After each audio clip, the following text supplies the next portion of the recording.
Pakistan continues to be in the grey list in Financial Action Task Force. What is this Financial Action Task Force?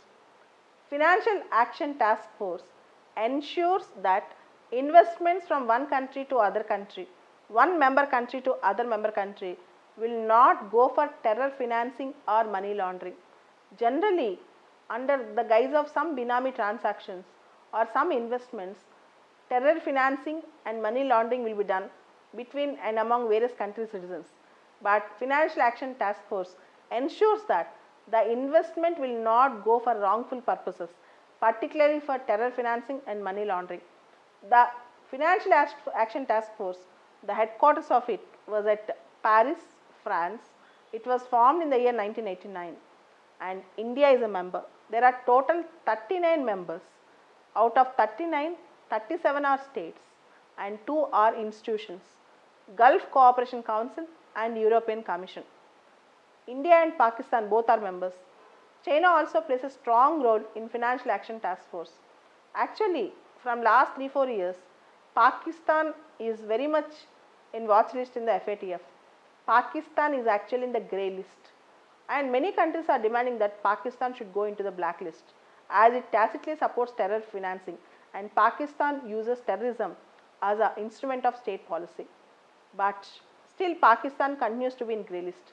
Recently, to allay the fears of the member countries, Pakistan, just for eyewash, passed 3 laws with respect to terrorism and terror funding. In spite of that, Pakistan continues to be in the grey list and Pakistan now got the time up to February to prove that it is actually working to eradicate terrorism and terror financing. The cause of concern for India is Pakistan sponsored terrorism. Pakistan sponsored and funded terrorism is actually against India basically. So India's worry is that India is a big country and India has a neighborhood country called Pakistan. In FATF, Pakistan should have been already in the blacklist but for China. China is protecting Pakistan all the time and FATF actually the mechanism goes like this. Generally, if an individual from a foreign country aims to invest in other foreign country, they should invest through foreign portfolio investments. But investor from one foreign country to other foreign country who are the members of FATF. So, if both the countries are the members of FATF, citizens can also invest from one country to other country if they belong to that FATF membership country. They are called QFIs, Qualified Foreign Investors. So, qualified foreign investors as individuals, if they belong to FATF member countries, they can invest money to other FATF country and the country will ensure that the money will go for genuine purpose and not for the purposes like terrorism and money laundering.